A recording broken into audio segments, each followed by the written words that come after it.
घर में कोई बीमार पड़े तो डॉक्टर के पास बाद में जाते, पहले बैगा ओझा के पास दौड़ के चले जाते हैं। बैगा उसको बता देता, बैगा दवाई थोड़ी देखो, बोलता अरे इसके ऊपर तो इसको बाहरी हवा लगी, बाहरी हवा लगी है, इसके पीछे तो किसी ने भूत प्रेत लगा दिया। तो कैसे करे महाराज, कैसे करे बता दही, मैं सब ठीक कर दूं, बस है ऐसे कर, 2 टन मुर्गी, 5 बोतल दारू और 500 रुपया ले आ। मैं जो तोर बेटा ऊपर जो पीछे लगा है, मैं बोला जान डरे, मैं चीन डरे हूँ बोला, आओ जेल तो बेटा के पीछू लगे वो है, पहली 1 घंटे वो पीछू लग रहे, एक बार वो भगा चुके हमें, फिर आगे है। मैं मोन में रोकर अच्छा दवाई में बोला मैं तो बेटा दूर कर दूं। अब आदमी देखो परेशान आदमी रहता है, क्या कई तरह की परेशानियां जीवन में होती हैं, कभी धंधा ठीक से नहीं चलता, कभी घाटा हो जाता है, कभी नुकसान हो जाता है, कभी घर में परिवार में कोई सदस्य लगातार बीमार चलता है, तो आदमी परेशान आदमी दुख और परेशानी में कुछ भी करने को तैयार हो जाता। तो अच्छे लोग बैगा की बातों में आ जाते हैं कि तुम्हारे इसके पीछे भूत लगा है, उसको भगाना है। तो कई लोग, मैं बताऊं आपको, कई लोग क्या सोचते हैं कि जैसे मैं भी अब मंच पे बैठ कर सत्संग करता हूं, तो वो लोग सोचते हैं कि ये भी तो बाबा है, ये भी झाड़ फूक करता होगा।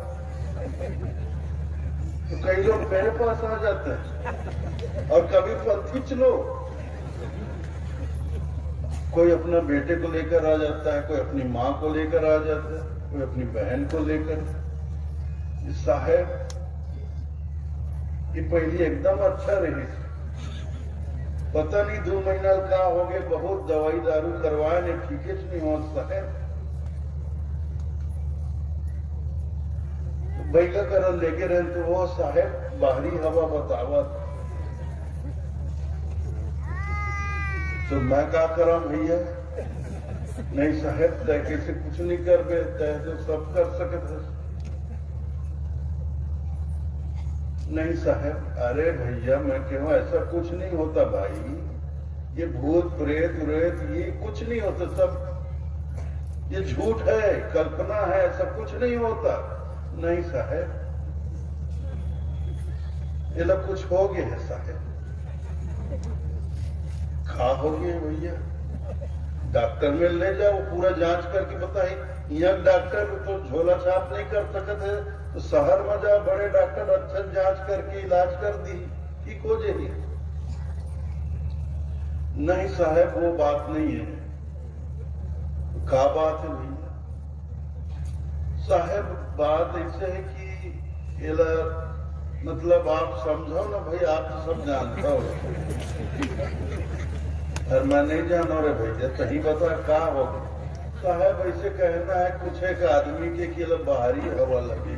हाँ बाहरी हवा तो लगे है भाई, महूल लगे तहूल लगे, और बाहरी हवा लेवा हम तभी तो जिया। अब ये बाहरी हवा लगे कि बाहरी हवा लगे कि नाक मुंह झन चपक दे में मर गई बेचारा।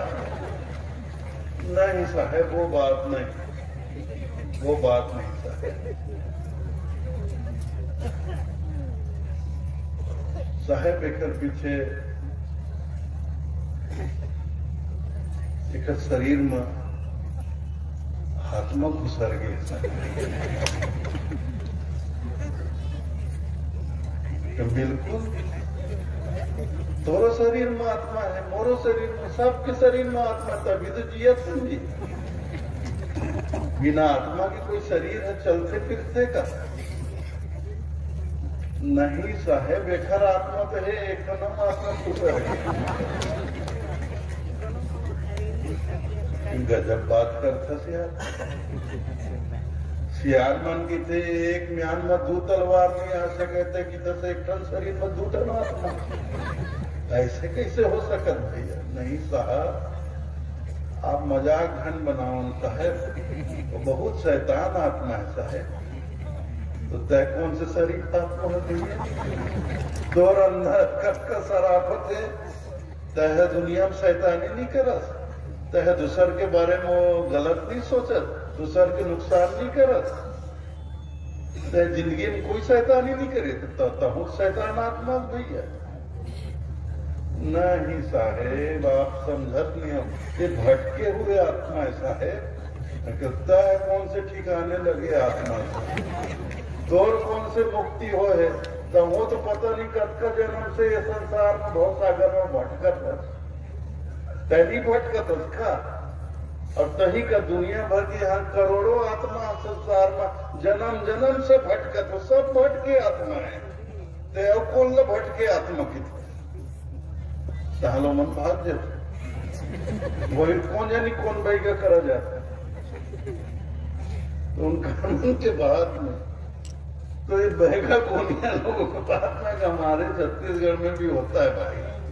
मेरे पास लोग आ जाते हैं, ऐसी कई बार आ जाते हैं, मैं उनको समझाता हूँ, बुझाता हूँ, कई बार डॉक्टर के पास भी भेजता हूँ, लेकिन मानते ही नहीं लोग। अब ये पता नहीं कैसे कितनी जड़ता है हमारे दिमाग में, ये अंधविश्वास, ये आडंबर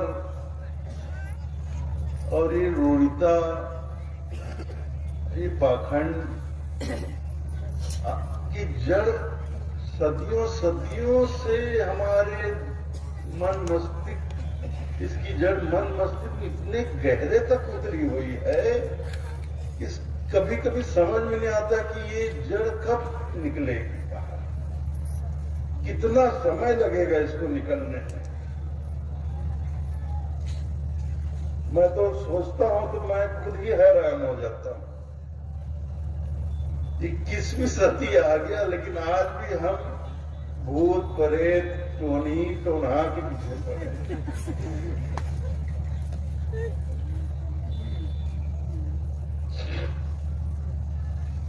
बहुत लोग दावा करते हैं भूत, आज ये मन से मैं चैलेंज कर रहा हूं, आज इस मन से मैं चैलेंज कर रहा हूं, कोई मेरे को भूत, एक बैगा लोग बोलते हैं भूत हम मोर में काबू करके रखे होंगे ये दुनिया, कोई आपका जिस बैगों को आप मानते हो बैगा मेरे को भूत दिखा दे, 10 लाख रुपये नगद उसी टाइम दूंगा।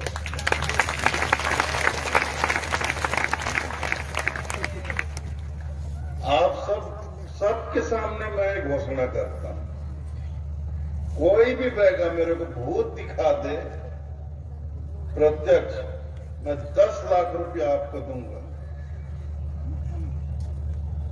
फिर वो बैगा के साथ आप बांट लेना। अब कितना आपको रखना है आप रख लेना, जितना उसको देना है उसको दे देना, लेकिन मेरे को दिखाओ तो सही, दिखाओ ना। अगर बैगा लोगों के पास, तांत्रिक ओझा लोगों के पास ऐसी ताकत होती कि बैठे बैठे घर में नींबू काट देने से, बकरा काट देने से, दारू चढ़ा देने से अजीब टाइप का वो बना लेते हैं, और वो ऐसा सब त्रिशूल उर्सूल खोपड़ी उपड़ी खट्टी, ये करने से दूर कहीं किसी पर प्रभाव पड़ता हो तो ऐसे लोगों तो केंद्र सरकार अपने इसमें रखे, मतलब देश की सुरक्षा विभाग में रखे, ताकि वहां दिल्ली में बैठकर, ऑफिस के अंदर बैठकर ये लोग पाकिस्तान के आतंकियों के ऊपर जादू टोना करें, उनको घुसने से पहले ही। नहीं था, नहीं भाई, ठीक बोल रहा हूं ना। अगर सच में ऐसा होता तो ये तो बहुत बड़े बड़े पोस्ट में होते हैं लोग, भयानक तनख्वाह मिलती इनको, सरकार हर तरह की सुविधा देती, फिर ये 500-400 रुपए के लिए ऐसे गांव के भोले भाले लोगों को थोड़ी बेवकूफ बनाते हैं। अरे कुछ नहीं होता भाई, जागो जागो जागो।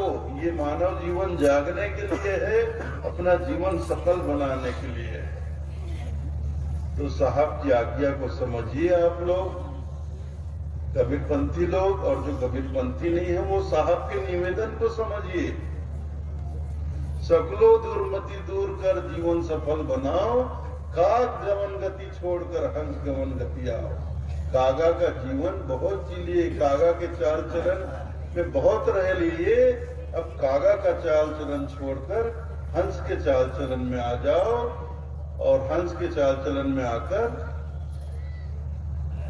मानसरोवर की ओर उड़ चलो, अपने लोक की ओर चले चलो। जो हंस होता है वो ताल तलैया में थोड़ी डोलता है। ताल तलैया संसार में तो कागा कांव कांव करता है, कोलाहल करता है। हंसा तो मानसरोवर पहुंच जाता है, वहां किलोल करता है, आनंद मनाता है। तो जो हंस गति में आ जाएगा वो संसार का तमाम प्रबंध छोड़कर, आडंबर छोड़कर अपने साहब के, अपने सदगुरु के, अपने परमात्मा के ध्यान में लीन हो जाएगा।